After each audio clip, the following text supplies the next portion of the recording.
हाय मुलांनो, आज आपण सायन्सचा सेकंड लेसन बघणार आहोत. Plants structure and function. तर प्लांट्स म्हणजे वनस्पती आणि त्याचं स्ट्रक्चर बघणार आहोत, म्हणजे त्या कशा तयार झालेल्या आहेत, त्याचं काय स्ट्रक्चर आहे, आणि फंक्शन म्हणजे त्यांची कामं काय आहेत ते पाहणार आहोत.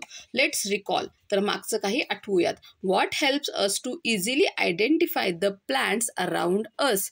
आपल्या आजूबाजूला जी झाडे आहेत तर त्यांना आपण कसे ओळखतो की हे वेगवेगळे आहेत म्हणून. Which are the various parts of plants.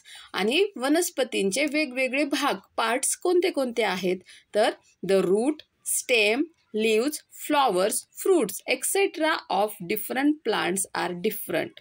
तर आपण कसे ओळखतो की ही वेगवेगळी झाडे कशा आहेत, कारण प्रत्येक झाड हे सेम नसतं, ते वेगवेगळ्या कलरचं असतं. त्याचे जे पार्ट्स आहेत, झाडाचे पार्ट्स आहेत रूट म्हणजे त्याची मुळे, स्टेम म्हणजे त्याची दांडी किंवा खोड, लीव्ज म्हणजे त्याची पाने, फ्लॉवर्स म्हणजे फुले आणि फ्रुट्स म्हणजे फळे. हे प्लांट्सचे पार्ट्स आहेत. तर हे प्रत्येक प्लांटचे जे पार्ट्स आहेत ते वेगवेगळे असतात आणि म्हणून आपण त्या झाडांना ओळखू शकतो. We can identify plants with the help of this different characteristics. आणि याच्या आधारेच आपण प्लांट्सला ओळखू शकतो. Let us now acquaint ourselves with these plant organs in greater detail. तर आता आपण या लेसनमध्ये हे जे प्लांट्सचे ऑर्गन म्हणजे जे पार्ट्स आहेत तर त्याचे आपण डिटेलमध्ये अभ्यास करणार आहोत.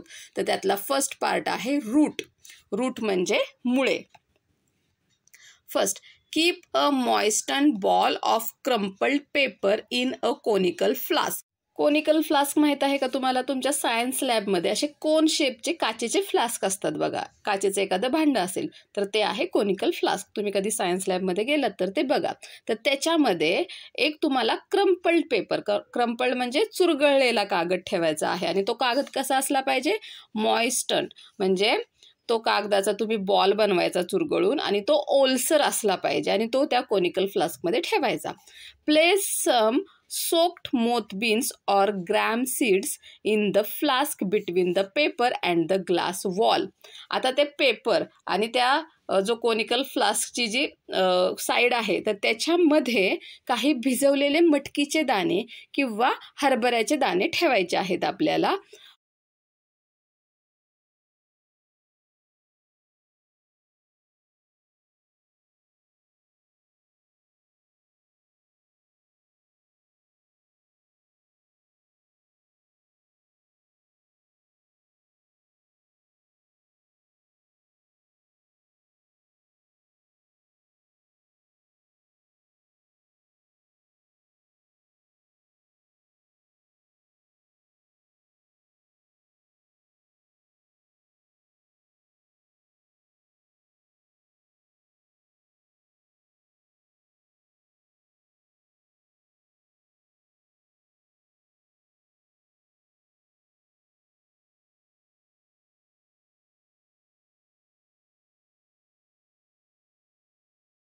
ठीक आहे, तर हे तुम्ही करून पहा म्हणजे तुम्हाला आयडिया येईल. The part that grows from inside the seed towards the soil is called the radicle and the part that grows above the soil is called the plumule. तर हा जो पार्ट आहे ज्याला की आपण मोडेने म्हणतो, तर हा जो खाली जो सॉइलच्या खाली म्हणजे जो मातीमध्ये असतो त्याला म्हणतात रॅडिकल, आणि जो सॉइलच्या वरती मातीच्या वरती असतो तर त्याला म्हणतात प्ल्युमुल. ठीक आहे. The root that forms from the radicle grows into ground. तर आता ह्या रॅडिकल पासून मग नंतर त्याला रूट तयार होत असतात, मुळे फुटतात आणि ते मातीमध्ये वाढत असतं. The root is thick near the ground and gradually tapers to a pointed end. आता हे बघा, हे जर आपण रूट बघितलं तर हे इथे वरती सॉइल असते, तर ग्राउंडच्या जवळ हे जे रूट आहे, हे जे मूळ आहे तर ते कसं असतं? थिक आहे बघा, जाड आहे आणि नंतर ते खाली असं निमुळतं होत जातं. त्याच्या एंडला तर ते खूपच निमुळतं झालेलं असतं. निमुळतं म्हणजे असं टेपर लाईक.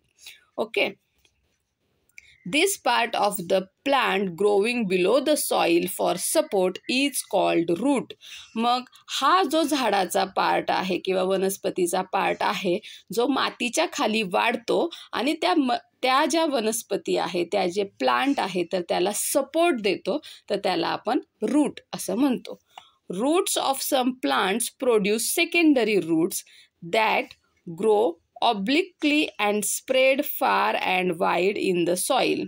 आता काही जे रूट्स असतात बघा, इथे हे रूट स्टार्ट झालेलं आहे, तर त्या रूटमध्ये परत अजून दुसरे रूट्स हे तयार झालेले असतात, तर याला आपण सेकंडरी रूट असं म्हणतो आणि ते असे स्प्रेड होतात सॉईलमध्ये. ठीक आहे. Roots support the plant. आणि ह्या रूट्सचं काम काय असतं, तर त्या झाडाला, त्या प्लांटला सपोर्ट देणे, आधार देणे. This type of root is called a tap root. आता हे जे रूट आहे ना अशा प्रकारचं, तर त्याला टॅप रूट असं म्हटलं जातं. Roots bear hair like processes near the root tips. आता हे जे रूट्सचे टिप्स आहेत ना त्याच्या असे बघा, हे असे केसासारखे आपल्याला स्ट्रक्चर दिसत आहे. ठीक आहे. These are root hairs. तर त्यांना काय म्हणतात, root hairs. The root tip is delicate. हे जे रूट टिप आहे की नाही, तर ते ना खूप नाजूक असतं. This is the region of the growth of the root. आणि इथूनच त्या रूटची वाढ होत असते, ग्रोथ होत असते. The tip is covered by a cap like structure called the root cap. आता हे जे रूट टिप आहे ना, तर त्याच्या खाली असं एक कॅप, त्याच्यावरती अशी टोपी असल्यासारखं, कॅप असल्यासारखं स्ट्रक्चर असतं, तर त्याला आपण रूट कॅप असं म्हणतो. The root cap protects the root tip from injuries.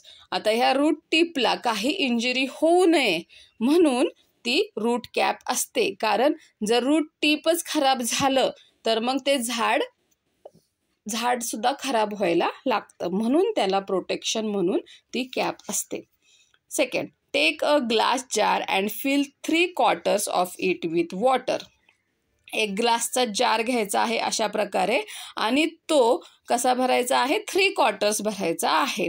Place an onion on the mouth of the jar in such a way that its roots are towards the water. आता एक कांदा घ्यायचा आहे आणि कांद्याचा जो रूटचा भाग आहे तो पाण्यामध्ये बुडेल अशा प्रकारे ठेवायचा आहे किंवा पाण्याच्या साईडला ठेवायचा आहे. Observe the growth of the roots for 8 days.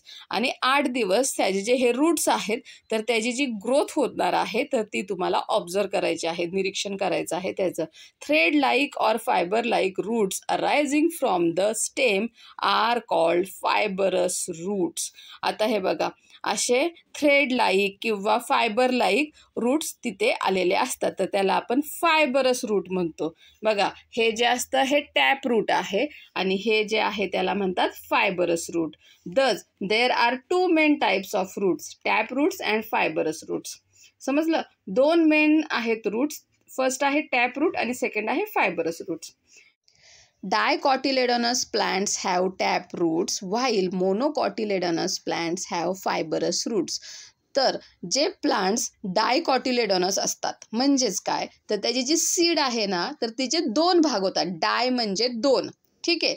तर जसं की तुम्ही शेंगदाणा घ्या, शेंगदाण्याचे जर आपण तोडला जो शेंगदाणा मध्ये तर त्याचे 2 भाग होतात, म्हणजे तो झाला डायकॉटिलेडॉनस. आणि मोनोकॉटिलेडॉनस म्हणजे त्याच्या सीडचे 2 भाग होत नाहीत. तर जे डायकॉटिलेडॉनस प्लांट्स आहेत तर त्यांचे रूट जे असतात ते टॅप रूट असतात आणि मोनोकॉटिलेडॉनस प्लांट्स आहेत तर त्यांचे फायबरस रूट्स असतात. म्हणजे तांदूळ, गहू, ज्वारी हे जे आहेत ना तर त्यांच्या बियांचे असे 2 भाग होत नाहीत, म्हणून ते जे आहेत ते मोनोकॉटा प्लांट्स आहेत आणि त्याचे रूट्स जे आहेत ते फायबरस रूट्स असतात. Okay. Third, sow the seeds of plants like mustard, sorghum म्हणजे ज्वार, मेज म्हणजे corn, pea, coriander etcetera in an earthen pot. एका मातीच्या भांड्यामध्ये तुम्हाला सीडला सो करायचं आहे, पेरायचं आहे. तर कुठले आहेत, मस्टर्ड, मोहरी, ज्वारी, कॉर्न, वाटाणा, कोरिएंडर म्हणजे धने. ठीक आहे, म्हणजे आपले कोथिंबिरीचे दाणे असतात ते धने. तर ते एका मातीच्या भांड्यामध्ये पेरायचे आहेत. Cultivate the plant for 8 days आणि 8 दिवस ते तसे ठेवायचे आहेत.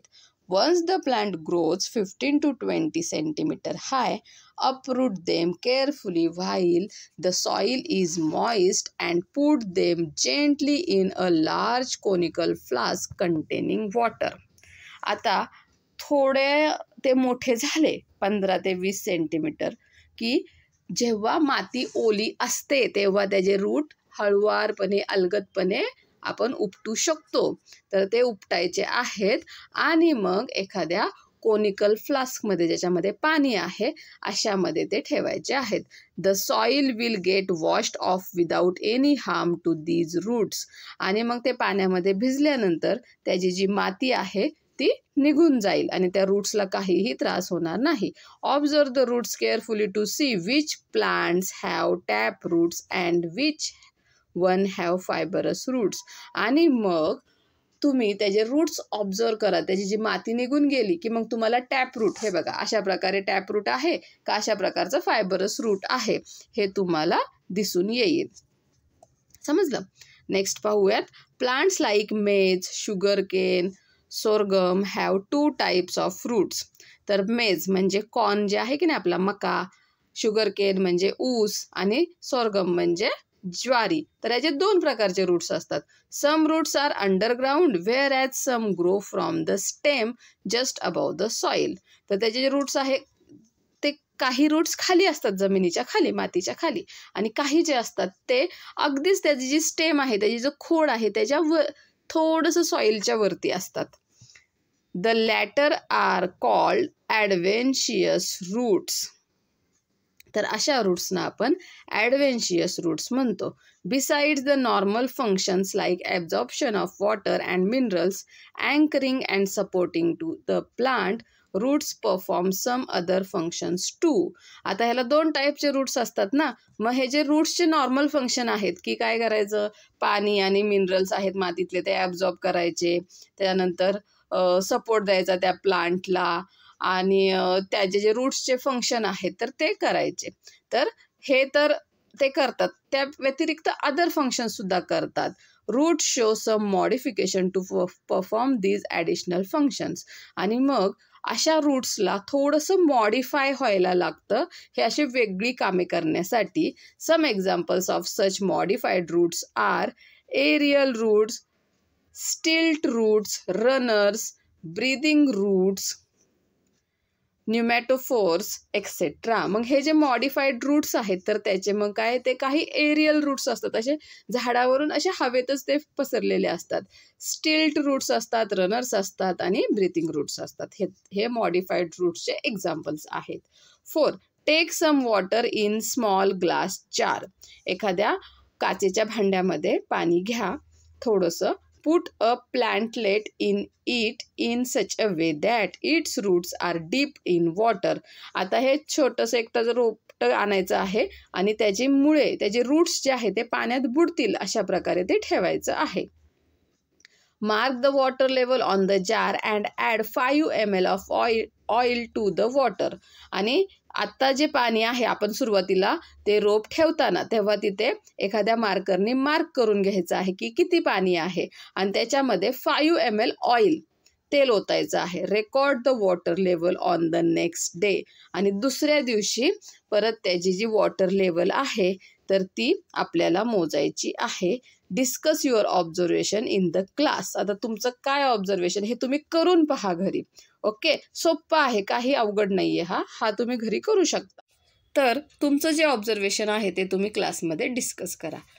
Use your brain power. जरा डोके चालवा बघू. What would have happened if plants like tamarind, banyan and mango had fibrous roots. जर टॅमॅरिन म्हणजे चिंचेचं झाड, बॅनियन ट्री वडाचं झाड, मँगो म्हणजे आंब्याचं झाड, तर यांचे जर फायबरस रूट्स असते तर काय झालं असतं सांगा बरं. विचार करा. केला का विचार तुम्ही? तर ही जी झाडे आहेत तर ती खूप मोठे आहेत, टॉल ट्री आहेत, स्ट्रॉंग ट्री आहेत. तर यांना सपोर्ट देण्यासाठी त्याचे रूट्स पण कसे पाहिजेत तर ते मातीमध्ये खूप खोलवर रुजलेले पाहिजेत. आणि हे जे फायबरस रूट्स आहेत तर ते या झाडांना सपोर्ट देऊ शकत नाहीत. त्यांच्यासाठी टॅप रूटच पाहिजे आहेत. Okay, second, what will happen if the root tip is injured. जर हे जे रूट टिप आहे तर ते इंजर झालं, त्याला जर काही इंजुरी झाली तर काय होईल. मी मगाशीच सांगितलं, जर ते इंजर झालं तर ते झाड पूर्ण खराब होऊन जाईल. Okay. Which types of roots do the fenugreek, spinach and onion plants have. तर ह्यांचे सगळ्यांचे फायबरस रूट्स असतात. ओके, समजलं. डू यू नो, तुम्हाला हे माहीत आहे का. Roots emerging from the trunk and branches of a banyan tree grow towards the soil. तुम्ही वडाला कधी पारंब्या बघितल्यात का. वडाचं झाड बघितलंय ना, त्याला अशा खाली लटकलेल्या पारंब्या असतात, बरोबर. तर ते सुद्धा त्याचे रूट्सच आहेत. तर ते सॉईलकडे नेहमी वाढत असतात. These roots are called prop roots. त्यांना प्रॉप रूट्स असं म्हणतात. What could be the use of these prop roots. आता ह्या प्रॉप रूट्सचा उपयोग काय आहे. In the beginning the banyan tree has very few prop roots. जेव्हा ते बॅनियन ट्री सुरुवातीच्या काळामध्ये जेव्हा छोटं असतं तेव्हा त्याला खूप कमी प्रॉप रूट्स असतात. But later on their number increases so much that it appears like a small forest. आणि नंतर ते जे प्रॉप रूट आहे तर ते खूप मोठे मोठे, खूप नंबरने सुद्धा वाढतात आणि साईजने सुद्धा वाढतात. आणि असं वाटतं की तिथे एक छोटंसं फॉरेस्टच आहे. आणि ते मातीमध्ये जातात त्या पारंब्या आणि त्याच्यातून परत नवीन झाड तयार होतं. अशा प्रकारे तिथं असं घनदाट जंगलच तयार झाल्यासारखं होतं. In Kolkata a 250 years old banyan tree in the Indian Botanical Garden covers a very large area. कोलकातामध्ये जे इंडियन बॉटॅनिकल गार्डन आहे तर त्याच्यामध्ये एक बॅनियन ट्री आहे, वडाचं झाड आहे. तर ते 250 years जुनं आहे. तर त्याचं असंच झालेलं आहे, त्याच्या पारंब्या जाऊन त्याच्यापासून नवीन झाड तयार होऊन असं खूप मोठ्या एरियामध्ये ते पसरलेलं आहे. It is supported by thousands of prop roots. बघा, त्याचे थाउजंड्स ऑफ प्रॉप रूट्स आहेत. ते जमिनीमध्ये जाऊन त्याच्यातून परत रूट्स आलेले आहेत, परत झाड आलेलं आहे, त्याचे रूट्स परत जमिनीत जाऊन परत अजून असे किती थाउजंड्स आहेत, कितीतरी थाउजंड्स असतील. Is there any such tree in your neighbourhood. तुमच्या आजूबाजूला अशा प्रकारचं झाड आहे का. फाइंड आउट, हे शोधा बरं.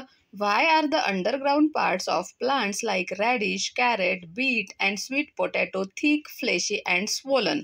तर तुम्हाला माहित आहे का, रॅडिश म्हणजे मुळा, कॅरेट म्हणजे गाजर, बीट म्हणजे आपण जे बीटरूट खातो की नाही ते, आणि स्वीट पोटॅटो म्हणजे रताळे. तर हे कुठे उगतात माहीत आहे का. तर ते जमिनीच्या खाली उगतात. ठीक आहे. तर किंवा जमिनीच्या खाली त्यांची वाढ होत असते. तर त्यांचा जो खाली जमिनीच्या खाली जो वाढणारा भाग आहे, तुम्ही बघितलं का, ते कसं स्वीट रताळं कसं असतं, जाड असतं, फ्लेशी असतं, हो की नाही. आणि असं फुगलेलं असतात की नाही हे सगळे जे आहेत. तर ते तसे का असतात माहीत आहे का. कारण त्या प्लांटचं जे फूड आहे ते त्यांनी त्या पार्टमध्ये, कॅरेटमध्ये, बीटमध्ये, स्वीट पोटॅटोमध्ये आणि रॅडिशमध्ये स्टोअर केलेलं असतं as a form of starch. म्हणून ते असे फुगलेले, फ्लेशी म्हणजे असे मांसल आणि जाड असतात. Which part of the plants are they. ते प्लांटचा कोणता पार्ट आहे. तर ते प्लांटचे रूट्स आहेत. Okay. Techno support. Collect images of different types of roots and send them to your friends via email. तर वेगवेगळ्या प्रकारचे रूट्सच्या इमेजेस तुम्ही समजा गुगलवरून शोधायचे आहेत आणि ते तुमच्या फ्रेंडला ईमेल करायच्या आहेत. स्टेम म्हणजे खोड. The stem grows above the soil from the plumule of the sprouting seed. जे स्प्राउटिंग सीड आहे, जसं आपण पहिल्यांदा बघितलं हा मटकीचा दाना, तर ह्याचं जे हे प्युम्यूल उगलेलं आहे की नाही, तर त्याच्यातून त्या प्लांटची स्टेम वाढत असते. As the sprout grows the length of stem gradually increases too. आता जसं ते जे स्प्राउट आहे तर त्याची वाढ होत असते, तर तेव्हा त्याची जी स्टेम असते, त्याचं जे खोड असतं तर ते सुद्धा वाढत असतं. There are nodes on the stem. आता हे जे स्टेम आहे की नाही तर त्याच्यावरती अशा नोड्स असतात. Leaves come out at the nodes. आणि या नोड्समधून काय बाहेर येत असतं. लीव्स, पाने येत असतात त्याला. The part of the stem between two nodes is called the internode. आता दोन नोड्स मधला जो पार्ट आहे, जो भाग आहे, तर त्याला इंटरनोड असं म्हटलं जातं. The tip of the apical end of the stem is called a bird. आता इथे बघा, ह्या स्टेम मधून हे पान आलेलं आहे, तर त्या पानाच्या इथे आणि स्टेमच्या जवळ, स्टेम जे पानाचं एंड आहे की नाही ह्या स्टेमच्या इथे, तर त्याला आपण बर्ड असं म्हणतो. Observe a branch of any plant and identify it's different parts as per the diagram. आता इथे बघा, ह्या डायग्रॅममध्ये पार्ट्स दाखवलेले आहेत. हे दोन नोड्स मधलं इंटरनोड आहे, हे नोड्स आहेत, हे बर्ड आहे, ही पण बर्ड आहे, हे लीफ आहे, हे ग्रोविंग एंड आहे. ठीक आहे, तर तुम्ही कुठल्याही तुमच्या इथल्या एखाद्या झाडाचं असं स्टेम घ्या आणि त्याला हे पार्ट्स आहेत का ते ऑब्झर्व करा. Complete the chart, collect information about other local plants too. हा चार्ट कम्प्लीट करायचा आहे. नेम ऑफ द प्लांट, प्लांटचं नाव दिलेलं आहे. शुगरकेन, ऊस. Thickness, circumference of the node MM. आता त्याचे जे नोड आहे ना, तर त्याचा थिकनेस काउंट करायचा आहे आणि तो इथे लिहायचा आहे. Length of the internode MM. आता ह्या लेंथ जी आहे ती मिलीमीटरमध्ये, आणि हे सर्कम्फरन्स जो आहे तर तो सुद्धा, सर्कम्फरन्स म्हणजे त्याचा जो गोल आहे की नाही, थिकनेस आहे, तर ती काउंट करायची आहे. ओके, तर हेच तुम्ही करून पहा. लीफ म्हणजे पान. Leaves grow from the nodes on a stem. आत्ताच आपण बघितलं, ह्या स्टेमपासून, स्टेममध्ये जे नोड्स असतात तर त्याच्यापासून हे पान वाढत असतं. Leaves are generally thin, flat and green in colour. तर हे जे लीव्ज असतात तर ते पातळ असतात, फ्लॅट असतात, सपाट असतात आणि ग्रीन इन कलर, हिरव्या कलरचे असतात. The broad spread out part of the leaf is called the leaf blade or lamina and its edge is called the leaf margin. आता हे जे ब्रॉड आहे की नाही, स्प्रेड असं पसरलेलं जे स्ट्रक्चर आहे ना, तर याला लीफ ब्लेड असं म्हटलं जातं. आणि ह्याची जी एज आहे की नाही, ही कॉर्नर, तर त्याला लीफ मार्जिन असं म्हटलं जातं. लीफ ब्लेडलाच लॅमिना असंही म्हणतात. Leaf margins may be entire, dented or lobed. आता एंटायर म्हणजे बघा, हे जे मार्जिन आहे ना, ह्याची जी लाईन आहे ना, ती अशी सरळ असते, त्याच्यामध्ये ब्रेक नसतो कसलाच. ठीक आहे, तर ते झालं एंटायर. आता इथे बघा डेंटेड म्हणजे ह्याचं जे मार्जिन आहे ते तुम्ही बघताय ना, असं वर खाली असं स्ट्रक्चर आहे.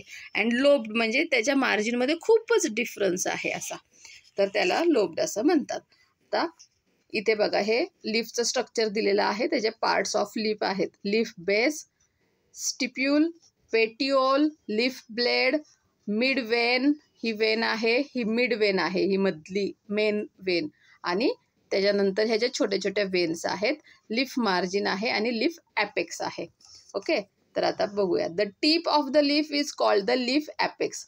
हे जे लीफचं पानाचं टोक आहे ना, तर त्याला आपण लीफ ॲपेक्स असं म्हणतो. It may B tapering, pointed or rounded. तर ते टेपरिंग सुद्धा असतं, राऊंडेड सुद्धा असतं किंवा पॉइंटेड सुद्धा असतं. Leaves of some plants have a stalk called a petiole. काही प्लांट्सची, वनस्पतींची जी पाने आहेत तर त्यांना असा स्टॉक म्हणजे देठ असतो. ही जी दांडी आहे ना, ह्याला देठ म्हणतात, तर त्यालाच पेटिओल असं म्हटलं जातं. Leaves of some plants do not have a petiole. काही झाडांची जी पाने असतात, काही वनस्पतींची पाने असतात, तर त्यांना असा देठ नसतो. ते डायरेक्ट इथूनच अशी, हा देठ नसतो त्यांना, इथूनच असं पान उगवलेलं असतं. The portion of the leaf attach to the stem is called the leaf base. जो लीफचा जो पोर्शन आहे, हा जिथे हे जे लीफ आहे, हे जे पान आहे, ते स्टेमला म्हणजे झाडाच्या खोडाला अटॅच असतं, तर त्याला, इथे बघा याच्यामध्ये हा जो पॉइंट आहे ना, जिथं हे लीफ जे आहे ह्या स्टेमला अटॅच झालेलं आहे, तर त्याला लीफ बेस असं म्हणतात. Small leaf like structures may be present near the leaf base. या लीफ बेसच्या जवळ असे हे छोटेसे पानासारखे स्ट्रक्चर असतात. These are called stipules. तर यांनाच आपण स्टिपल असं म्हणतो. Do you see stipules in all plants? सगळ्या झाडांमध्ये, सगळ्या वनस्पतींमध्ये असे स्टिपल्स असतात का? तर नाही. सगळ्या वनस्पतींमध्ये असे स्टिपल्स नसतात, काही वनस्पतींमध्येच असतात. Leaves of some plants have a single undivided leaf blade and a single midrib.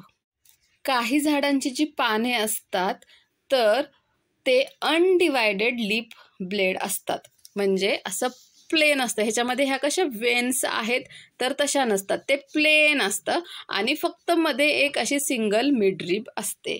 Such leaves are called simple leaves. त्यांना आपण सिम्पल लीव्ज असं म्हणतो. However the leaf blade of leaves in some plants is divided into many small parts called leaflets.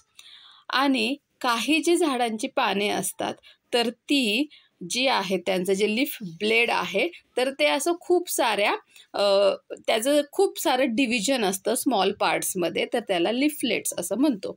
Such leaves are called compound leaves. त्यांना आपण compound leaves असं म्हणतो. Simple leaf and compound leaf are the two main types of leaves. मग पानांचे दोन मुख्य प्रकार पडतात, सिम्पल लीफ आणि compound leaf. Observe and discuss. Observe a branch of plants like rose, neem, coriander, hibiscus, etc. तर हे जे झाडं आहेत ना, रोज म्हणजे गुलाबाचं झाड, नीम म्हणजे कडुलिंबाचं झाड, कोरिअँडर म्हणजे कोथिंबीर आणि हिबिस्कस म्हणजे जास्वंदीचं जे झाड आहे ना, तर त्याची जी ब्रांच आहे, फांदी आहे, तर ती ऑब्झर्व करा. In different plants the arrangement of leaves on the stem is different. प्रत्येक प्लांटची, वेगवेगळे जर प्लांट्स असतील तर त्यांची जी पानांची अरेंजमेंट आहे या स्टेमवरती तर ती वेगवेगळी असते. It may be alternate, opposite, whorled, spiral, etcetera. तर ती अशा वेगवेगळ्या प्रकारची असते. According to shape leaves are rounded, obovate, palmate, lanceolate, linear, etcetera. शेपनुसार पानांचे राउंडेड, पॅल्मेट, लॅन्सिओलेट आणि लिनियर असे प्रकार पडतात. आता इथे डिफरंट टाईप्स ऑफ लीव्स दाखवलेत बघा. हे बघा, अल्टरनेट म्हणजे हे लीफ इथे आहे तर ते दुसरं त्याच्यावरती आहे, असं अल्टरनेट आहे. डेक्युसेट म्हणजे काय, तर ह्या ज्या पानांपासून एक्स तयार होतो. ठीक आहे. अपोजिट म्हणजे बरोबर, ह्या इकडे आहे तर या साईडला इकडे आहे, एकमेकांच्या अपोजिट हे लीव्स असतात. त्यानंतर वर्ल्ड म्हणजे एकाच नोडपासून 3 असे पाने आलेले असतात, त्याला वर्ल्ड असं म्हणतात. In the box draw a special leaf you may have found. जर तुम्हाला असं काही वेगळं पान सापडलं तर त्याचं इथे तुम्ही ड्रॉइंग काढायचं आहे. ट्राय दिस, करून पहा. Take a peepal leaf and a maize leaf and observe them carefully. एक पिंपळाचं पान घ्या आणि एक मेज म्हणजे मक्याचं पान घ्या आणि ते ऑब्झर्व करा. The people leaf is divided into 2 equal parts bye a single mid Wien which lies along the mid line of the leaf blade. जे पिंपळाचं पान असतं ना तर ते बरोबर 2 इक्वल पार्ट्समध्ये डिवाइड असतं, त्याच्यामध्ये अशी एक मिड वेन गेलेली असते. Secondary veins arise from the mid Wien. आणि अशा त्याच्यापासून सेकंडरी वेन्स आलेल्या असतात मिड वेन पासून. They are branched and form a network or reticulum. On the other hand, in leaves of maize, all the veins are parallel running from the leaf base to the leaf apex. आणि जर मक्याचं बघितलं तुम्ही पान तर ते असं long असतं आणि त्याच्यामध्ये ज्या वेन्स असतात त्या पॅरलल असतात आणि लीफ बेसकडून म्हणजे अशा खालून त्या अशा वरपर्यंत गेलेल्या असतात. कधी तुम्ही मक्याचं, ज्वारीचं सुद्धा पान तसंच असतं. तुम्ही बघा, कधी गावाला गेलात जर तुमचं जाणं झालं शेतामध्ये तर पहा. Thus the people leaf blade has reticulate venation. जर असं असेल, समजा एक मिड वेन आहे त्याच्यातून दुसऱ्या या वेन्स आलेल्या आहेत तर त्याला सेकंडरी वेन्स, तर त्याला आपण रेटिक्युलेट व्हेनेशन म्हणतो. अँड मेज leaf blade has parallel venation. आणि जे मक्याचं पान आहे त्याचा जे पानाचा ब्लेड आहे तर त्याला आपण पॅरलल व्हेनेशन असं म्हणतो. Observe the leaves of some other plants in your surrounding and identified the type of venation. ठीक आहे, इथे हे दाखवलंय बघा टाईप. हे आहे रेटिक्युलेट व्हेनेशन आणि हे बघा असे हे सरळ स्ट्रेट लाईन दिसतात ना एकमेकांना पॅरलल, हे आहे पॅरलल व्हेनेशन. अशा प्रकारचे तुमच्या आजूबाजूला असलेले पानांना ऑब्झर्व करा, त्याच्यामध्ये कोणत्या प्रकारचं व्हेनेशन आहे तर ते तुम्ही शोधून काढा. अ लिटिल फन, थोडीशी मज्जा करूयात आपण. Take a fallen peepal leaf and soak it in water for 15 to 20 days. एखादं पिंपळाचं झाडाचं पान गळून पडलेलं आहे असं पान घ्या आणि ते 15 ते 20 दिवस पाण्यामध्ये भिजत ठेवा. Dry it and make a greeting card of the less like leaf you get. आणि मग ते काय करा, 15-20 दिवसांनी बाहेर काढा आणि बघा ते कसं होतंय. हे करून पहा, हे खूप गमतीशीर, खूप मजेशीर आहे बरं का. एकदम वेगळंच तुम्हाला त्याच्याशी पातळ पान, त्याचं सगळं जे हिरवा कलर आहे ना तो सगळा निघून जातो आणि असं पातळ जाळीसारखं पान तयार होतं. तुम्ही ते करून पहा, खूप सोपं आहे, याला काही करावं लागत नाही. एका भांड्यामध्ये पाणी घ्यायचं, त्याच्यामध्ये 15 ते 20 दिवस ते पिंपळाचं पान ठेवायचं, थोड्या दिवसांनी ते बाहेर काढायचं आणि ड्राय करायचं. आणि थोडंसं जर त्याला काही पानाचा भाग राहिला असेल तर ते तुम्ही ब्रशनी घासून काढू शकता. Complete the following. पण ते ब्रशनी घासताना असं खूप जोर लावून नाही घासायचं, अगदी हळूवारपणे घासायचं आहे. Okay. Complete the following chart by observing the plants around you. तुमच्या आजूबाजूच्या प्लांट्सला ऑब्झर्व करा आणि हा फॉलोविंग जो चार्ट आहे तर तो तुम्हाला पूर्ण करायचा आहे. तर याच्यामध्ये काय दिलेलं आहे, name of the plant. First मेज आहे, मक्याचं प्लांट आहे. टाईप ऑफ लीफ, त्याचे लीफ कशा प्रकारचे आहेत ते लिहायचे. आपण टाईप बघितले, 2 टाईप आहेत, सिम्पल लीफ आणि कंपाऊंड लीफ. ओके, ते बघायचं. Shape of the leaf blade, leaf ब्लेडचा शेप कसा आहे. ओके, ते तुम्हाला करायचं आहे. राऊंडेड आहे, पॅल्मेट आहे, लॅन्सिओलेट आहे का लिनियर आहे. त्यानंतर वेनेशन, त्याच्यामध्ये वेनेशन कशा प्रकारचं आहे, रेटिक्युलेट आहे का पॅरलल वेनेशन आहे. त्यानंतर shape of the leaf margin, leaf margin कसं आहे, अशा प्रकारे एंटायर आहे, डेंटेड आहे का लोब्ड आहे ते चेक करायचं आहे. Shape of leaf apex, leaf apex कसा आहे, राऊंड आहे, पॉइंटेड आहे, टेपरिंग आहे तर ते करायचं आहे. त्यानंतर पेटिओल आहे का त्याला, येस ऑर नो. स्टिपल आहे का, yes or no. Arrangement of the stem, स्टेमची अरेंजमेंट कशा प्रकारची आहे तर अरेंजमेंट म्हणजे कळलं ना, हे अल्टरनेट, डेक्युसेट, ऑपोजिट, वर्ल्ड यापैकी कशा प्रकारचे आहे तर हे तुम्ही करायचं आहे. आणि तुमच्या आजूबाजूला असणाऱ्या झाडांची याच्यामध्ये नावे लिहून ते करा. ओके. ट्राय दिस, हे करून पहा. Carefully observe a fully open hibiscus flower. एखादं जास्वंदीचं फूल घ्या, किती छान दिसतं की नाही, ते अगदी पूर्ण उमललेलं असेल तर किती सुंदर दिसतं ना. तर ते एका जास्वंदीचं फूल घ्यायचं आहे आणि ते ऑब्झर्व करायचं आहे. Flowers may have a long or a short stalk called pedicel. जी फुले आहेत, फ्लॉवर्स आहेत तर त्याला जो देठ असतो तो छोटा किंवा मोठा असू शकतो, जसा की इथे आहे दाखवलाय बघा. One end of the pedicel is attach to the stem. हे जे पेडिकलचं एक टोक आहे तर ते जे आहे तर ते स्टेमशी अटॅच असतं, म्हणजे त्या प्लांटच्या स्टेम म्हणजेच खोडाशी अटॅच असतं. The other end of the pedicel is expanded and swollen. आणि हे जे दुसरं एंड आहे या पेडिकलचं, हे बघा हे वरती, तर हे असं फुगलेलं असतं, एक्सपांड झालेलं असतं. It is called the receptacle आणि त्याला आपण रेसिप्टेकल असं म्हणतो. Petals and other parts of the flowers are supported on the receptacle. आता हे जे पेटल्स आहेत त्या फुलाचे, म्हणजे पाकळ्या, आणि दुसरे काही जे पार्ट्स आहेत जसं की हे स्टिग्मा, अँथर, तर ते इथे सपोर्टेड असतात. कुठे, रेसिप्टेकलच्या वरती. Calyx, corolla, androecium, gynoecium are different parts of the flower. तर हे फुलाचे वेगवेगळे पार्ट्स आहेत ते आपण बघूयात आता. Calyx. In the bud condition the petals are covered by leaf like parts called sepals which are green in colour. तुम्ही कधी कळी बघितलेली आहे का फुलाची? हे बघा इथे जेव्हा ही कळी असते ना, तर तेव्हा ते जे फ्लॉवर आहे तर ते या कॅलिक्सने असं हे पानासारखं एक स्ट्रक्चर असतं त्या कळीच्या वरती असतं. बड म्हणजे कळी बरं का, म्हणजे फूल उमलायच्या आधीची कंडिशन, त्याला आपण बड म्हणजेच मराठीमध्ये त्याला कळी असं म्हणतो. ठीक आहे, तर त्याच्यावरती हे असे सेपल्स असतात. Okay, they form the calyx आणि त्यालाच आपण त्याच्यापासूनच कॅलिक्स तयार होत असतो. तर वेगवेगळी जी फुले आहेत, गुलाब आहे, क्रायसॅन्थेमम आहे, हिबिस्कस आहे, मोगरा आहे, कनेर आहे, तगर आहे, तर त्याचं जे करोला आहे तर त्याचा शेप, त्याचा आकार कसा आहे, त्याचा कलर कसा आहे, रंग कसा आहे, स्मेल, त्याचा वास कशा प्रकारे येतो तर ते ऑब्झर्व करायचं आहे. Androecium. This is the male reproductive part of the plant. It consist of stamens. Each stamen is made up of an anther and filament. ठीक आहे, तर हे बघा, हे जे अँथर आणि हा फिलामेंट आहे की नाही तर याला म्हणतात अँड्रोशियम. ठीक आहे, त्यानंतर पाहूयात gynoecium. This is the female reproductive part of the flower. This is made up of carpels. A carpel consist of stigma, style and ovary.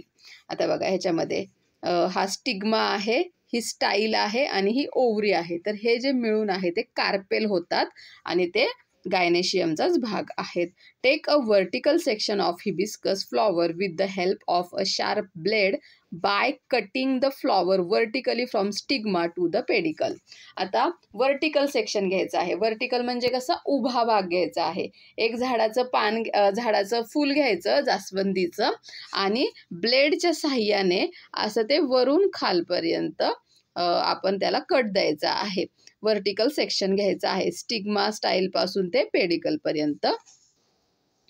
Both sections of the flower will be seen to have the same structure. आणि मग तुम्हाला काय आढळेल की आपण जे 2 part केले त्या फ्लॉवरचे तर त्याच्यामध्ये सेम स्ट्रक्चर असतं. After maturity anthers burst and the pollen grains which are released fall on the stigma. This process is called pollination. आणि हे फूल जेव्हा मॅच्युअर होतं, मॅच्युरिटीनंतर हे जे आपल्याला इथं दिसत आहेत ना अँथर्स, तर ते फुटतात आणि त्याच्यामधून पोलन ग्रेन्स आहेत तर ते या स्टिग्मावरती पडतात आणि त्यालाच आपण पॉलिनेशन म्हणजे त्याच्यातून परत नवीन झाड उगवतं. Due to pollination ovules, egg cells in the ovary get fertilized. मग ते इथपर्यंत पोचतात आणि ते फर्टिलाइज होतात. Fertilized ovules form the seeds and the ovary develops into a fruit. आणि हे फर्टिलाइज ओव्ह्यूल्स आहेत तर त्याच्यामध्ये सीड, त्या फुलाच्या त्या झाडाच्या ज्या सीड्स आहेत, बिया आहेत त्या तयार होतात आणि ही जी ओव्हरी आहे की नाही तर त्याचं फ्रूट बनतं. आता हे जास्वंदीच्या झाडाला काही फळं येत नाहीत बरं का, पण ज्या फ्लॉवरला फ्रूट्स येतात ना, ज्या झाडांना फ्रूट्स येतात ना त्याच्यामध्ये ही प्रोसेस होत असते. Use your brain power. जरा डोके चालवा. Of what use to a plant are the insects flitting about around its flowers. तुम्ही बघितलं असेल झाडाची जी फुले आहेत तर त्याच्याभोवती काही कीटक आपल्याला नेहमी फिरताना दिसतात. तर त्याचा त्या झाडांना काय उपयोग होतो माहीत आहे का? समजा एखादं जे इन्सेक्ट आहे या झाडावरती इथं येऊन बसला आणि तो उडून परत दुसऱ्या झाडावरती जेव्हा जातो तेव्हा पोलन ग्रेन्स एका ठिकाणाहून दुसरीकडे जातात आणि तो उडत असताना त्यातले जर पोलन ग्रेन्स खाली पडले जमिनीमध्ये तर आपल्याला त्याच्यापासून नवीन झाड भेटतं. समजलं ना? Observe the various flowers and complete the following chart. आता नेम ऑफ द फ्लॉवर हा चार्ट तुम्हाला कंप्लीट करायचा आहे. त्या फ्लॉवरचं नाव लिहायचं आहे. नंबर्स ऑफ सेपल्स लिहायचे आहेत. सेपल्स कशा आहेत, फ्री आहेत का युनायटेड आहेत. नंबर ऑफ पेटल्स लिहायचे आहेत. पेटल्स कशा आहेत, फ्री आहेत का युनायटेड आहेत. Form of androecium and gynoecium हे तुम्हाला चार्ट कंप्लीट करायचा आहे. आता लास्ट आपण फ्रूट्स म्हणजे फळे. We eat many different types of fruits. आपण खूप वेगवेगळ्या प्रकारची फळे खातो. Each type of fruit has its own characteristic. प्रत्येक फळाचं एक वेगळंच वैशिष्ट्य आहे. कोण गोड आहे, कोण आंबट आहे, हो की नाही. There are variation in their shape, colour, taste etcetera. त्याच्या शेपमध्ये, साईजमध्ये, कलरमध्ये आणि टेस्टमध्ये खूप वेगळेपणा असतो. Mango contains only one seed, whereas jackfruit consists of many small fruitlets. each with its own seed. तर आंब्यामध्ये एकच सीड असते मोठी, पण जर तुम्ही जॅकफ्रूट बघितला, फणस बघितला, तर त्याच्यामध्ये खूप छोटे छोटे फ्रूटलेस असतात आणि त्याच्यामध्ये एक सीड असते. Observe the fruits of ber, zizyphus, mango, chikoo, apple etcetera. बेर म्हणजे बोरं बरं का. तर ही फळे जी आहेत तर त्याला तुम्ही ऑब्झर्व करा. What do you observe? तुम्हाला काय लक्षात येईल? Each fruit has a different skin or shell, fleshy part and seed. प्रत्येकाची जी वरची स्किन असते ती वेगळी आहे. त्याचा जो फ्लेशी पार्ट आहे म्हणजे त्याच्यामध्ये जो गर असतो, आपण म्हणतो ना आंब्याचा गर, तर तो वेगळा आहे, त्याची बी वेगळी आहे. In case of fruits like cashew, each seed is outside the fruit. तुम्ही कधी काजूचे हे बघितलेत का फ्रूट्स, तर त्याची बी जी आहे ती बाहेर असते. Soak the seeds of P, wheat, rice, jowar, groundnut in water for 3 to 4 hours. तर ह्या सगळ्या बिया घ्यायच्या आहेत आणि 3 ते 4 तास त्या भिजत घालायच्या आहेत. Press the seed with your finger and observe them.